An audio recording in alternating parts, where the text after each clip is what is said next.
এরকম মজাদার স্বাদের রেসিপি থাকলে মাছ মাংসকেও হার মানাবে। আসসালামু আলাইকুম, hello viewers, welcome to my channel. কেমন আছেন সবাই? নিশ্চয়ই খুব ভালো আছেন।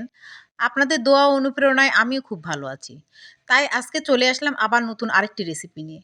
আজকের রেসিপি সয়াবড়ি বা সয়াবিন দিয়ে পুঁইশাক রান্না। তাহলে চলুন আমার কিচেনে কিভাবে আমি এই মজাদার রেসিপিটি রান্না করেছি তা আপনাদের সঙ্গে শেয়ার করি।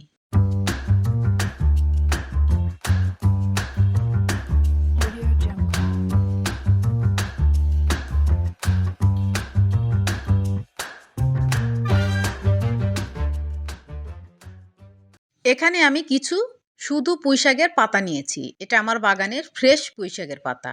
কোনো ডাল থাকবে না, শুধু পাতা নিতে হবে। পুঁইশাকের পাতাগুলোকে আমি খুব ভালো করে ধুয়ে এনেছি। এবার এগুলোকে কেটে নিতে হবে। পাতাগুলোকে চপিং বোর্ডের উপর তুলে নিলাম এবং একটি নাইফের হেল্প নিয়ে কুচি কুচি করে কেটে নিচ্ছি।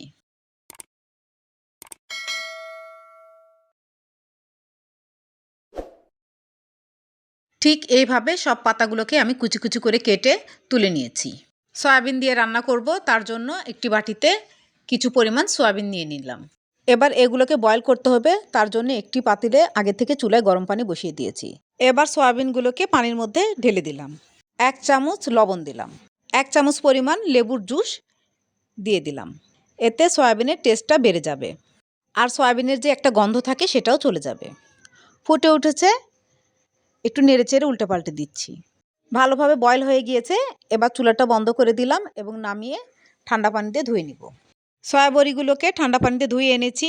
সয়াবিনের মধ্যে থাকা এক্সট্রা পানিগুলো চেপে বের করে ফেললাম। এখন দেখতে ঠিক এমন হয়েছে। এবার এই সয়াবিনগুলোকে মাখিয়ে নিতে হবে। তার জন্য 2 চামচ বেসন দিয়ে দিলাম। 1 চামচ আদা রসুন বাটা দিলাম। 1 চামচ জিরা বাটা দিলাম। হাফ চামচ হলুদ গুঁড়া দিলাম। হাফ চামচ মরিচ গুঁড়া দিলাম। স্বাদ মতো লবণ দিলাম। হাফ চামচ গোলমরিচের গুঁড়া দিলাম। 1 চামচ লেবুর রস দিলাম। এবার হাত দিয়ে খুব ভালো করে মাখিয়ে দিচ্ছি। মাখিয়ে 10 মিনিট রেস্টে রেখে দিয়েছিলাম। 10 মিনিট পরে আবার একটু ভালোভাবে মাখিয়ে এবার ভেজে নিব। তার জন্য একটি কড়াই চুলায় বসিয়ে দিয়েছি এবং তেলও ঢেলে দিয়েছি। আমি সরিষার তেলে ভেজে নিচ্ছি। আপনারা চাইলে সাদা তেলেও ভেজে নিতে পারেন। সয়াবিনগুলো তেলের মধ্যে দিয়ে দিলাম। এখানে অর্ধেকটা সয়াবিন তেলের মধ্যে দিয়েছি। এবার নেড়েচেড়ে উল্টেপাল্টে দিচ্ছি। এইভাবে নেড়েচেড়ে আমি ব্রাউন কালার করে ভেজে নিব। ব্রাউন কালার চলে এসেছে। এবার ছাঁকনি দিয়ে আমি এই সয়াবড়িগুলোকে তেলের মধ্যে থেকে তুলে নিচ্ছি। এইভাবে আমি সব সয়াবিনগুলোকে ভেজে নিয়েছি। তরকারিতে দেওয়ার জন্য এখানে আমি কাঁচা টমেটো কুচি করে কেটে নিয়েছি, কয়েকটি কাঁচামরিচ ফালি করে নিয়েছি, ধনিয়া পাতা কুচি করে কেটে নিয়েছি এবং 2টি পেঁয়াজ কুচি করে কেটে নিয়েছি। সবগুলো সয়াবিন এখানে আমি ভেজে তুলে নিয়েছি। এই সয়াবিন এরকম ভেজেও খাওয়া যায়, খেতে খুবই টেস্ট লাগে। ওই কড়াইয়ের মধ্যেই পরিমাণ মতো সরিষার তেল দিলাম। আমি পুরো রান্নাটাই সরিষার তেলে করব, আপনারা চাইলে সাদা তেলে করতে পারেন। 2টি শুকনো মরিচ ভেঙে তেলের মধ্যে দিয়ে দিলাম। হাফ চামচ গোটা জিরা দিলাম। সুন্দর অ্যারোমা বেরোলে পেঁয়াজ কুচিগুলো তেলের মধ্যে দিয়ে দিলাম। নেড়েচেড়ে মিক্সড করে দিচ্ছি। তেলের মধ্যে আমি পেঁয়াজ কুচিগুলোকে ব্রাউন কালার করে ভেজে নিয়েছি। ফেনা উঠে গেছে, তাই দেখা যাচ্ছে না। এ পর্যায়ে বাটা মশলাগুলো অ্যাড করে দিব। প্রথমেই দিয়ে দিলাম 2 চামচ আদা রসুন বাটা, 2 টেবিল চামচ পেঁয়াজ বাটা, 1 চামচ জিরা বাটা। এবার মশলাগুলোকে একসঙ্গে ভালোভাবে মিক্সড করে দিচ্ছি। এ পর্যায়ে কাঁচা টমেটো কুচি অ্যাড করে দিলাম। তাহলে টমেটো কুচিগুলো মশলার সঙ্গে খুব ভালোভাবে বয়েল হয়ে যাবে, মশলাটাও কষানো হয়ে যাবে এবং টমেটো কুচির কাঁচা গন্ধটাও চলে যাবে। টমেটো কুচির সঙ্গে আমি কাঁচামরিচ ফালিগুলোও একসঙ্গে দিয়ে দিয়েছি। এবার নেড়েচেড়ে ভালোভাবে মশলার সঙ্গে মিক্সড করে দিলাম। এখন শুকনো উপকরণগুলো দিয়ে দিব। 1 চামচ হলুদ গুঁড়া দিলাম। 1 চামচ মরিচ গুঁড়া দিলাম। স্বাদ মতো লবণ দিলাম। হাফ চামচ গোলমরিচের গুঁড়া দিলাম। 1 চামচ চিনি দিলাম। চিনিটা অপশনাল, আপনারা দিতে না চাইলে স্কিপ করতে পারেন, তবে দিলে টেস্ট এনহ্যান্স করে। হাফ কাপ পানি অ্যাড করে দিলাম। এবার ভালোভাবে নেড়েচেড়ে মিক্সড করে দিচ্ছি। মশলাটাকে কষানোর জন্য ঢাকনা দিয়ে ঢেকে দিলাম। ঢাকনা খুলে মশলাটাকে ভালোভাবে নেড়েচেড়ে দিচ্ছি। এখানে আমি কড়াইটাকে চেঞ্জ করে নিয়েছি। মনে হচ্ছিল সবজিগুলো দেওয়ার পরে নাড়তে অসুবিধা হবে, সেই জন্য চেঞ্জ করে নিয়েছি। মশলাটা খুব ভালোভাবে কষানো হয়ে গিয়েছে। টমেটোগুলোও খুব ভালো বয়েল হয়েছে, খুব সুন্দর গলে যাচ্ছে।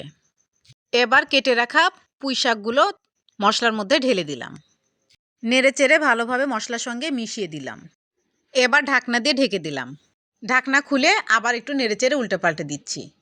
শাকগুলো নরম হয়ে এসেছে, শাকের গা ছেড়ে পানি বেরিয়েছে। বাই দ্য ওয়ে, আমি রুথি। আমার চ্যানেলে নতুন হয়ে থাকলে প্লিজ সাবস্ক্রাইব করবেন, পাশে থাকা বেল নোটিফিকেশন অল সিলেক্ট করে রাখবেন, তাহলে যখনই আমি নতুন ভিডিও আপলোড করব তার নোটিফিকেশন সবার আগে আপনার কাছে পৌঁছে যাবে। লাইক, কমেন্ট এবং শেয়ার করবেন। যারা ফেসবুক ও ইনস্টাগ্রাম থেকে দেখছেন প্লিজ পেজটাকে ফলো দিয়ে রাখবেন, লাইক, কমেন্ট এবং শেয়ার করবেন। যারা already like, comment, share, subscribe এবং ফলো দিয়েছেন তাদেরকে ম্যানি ম্যানি থ্যাঙ্কস। আজকে আমার চ্যানেলের এই ভিডিওটি যিনি ফার্স্ট ভিজিট করেছেন তাকেও ম্যানি ম্যানি থ্যাঙ্কস। এ পর্যায়ে সয়া বড়িগুলো ঢেলে দিলাম। নেড়েচেড়ে মিক্সড করে দিচ্ছি। সয়াবিনে প্রচুর পরিমাণে প্রোটিন থাকে, যা আমাদের শরীরে প্রোটিনের অভাব পূরণ করে। এটি একটি নিরামিষ খাবার, তবুও খেতে কিন্তু অসাধারণ টেস্ট লাগে। যারা কখনো খাননি আমার রেসিপি ফলো করে একবার ট্রাই করে দেখুন, মুখে স্বাদ লেগে থাকবে এবং কমেন্টে জানাতে ভুলবেন না কেমন হয়েছিল। আমার এই রান্নাটা তো মাশাআল্লাহ খুবই টেস্ট হয়েছিল। অবশ্যই একবার হলেও ট্রাই করবেন। নামানোর আগে ধনিয়া পাতা কুচি ছড়িয়ে দিলাম। এবার নেড়েচেড়ে মিক্সড করে দিচ্ছি। ধনিয়া পাতা কুচি ছড়িয়ে দেওয়াতে দারুণ স্মেল বেরিয়েছে। এবার চুলাটাকে বন্ধ করে দিলাম। রেডি হয়ে গেল সয়াবিন এবং পুঁই শাকের এই অপূর্ব মিলবন্ধন রেসিপি। এবার আমি পরিবেশন করে দেখাচ্ছি। অপূর্ব স্বাদের এই সয়াবিনের রেসিপি না খেলেই মিস করবেন। নিউ ভিডিও দেখার ইনভাইট করে আজকে বিদায় নিচ্ছি। ভালো থাকবেন, ভালো রাখবেন, আমার জন্য দোয়া করবেন। আল্লাহ হাফেজ।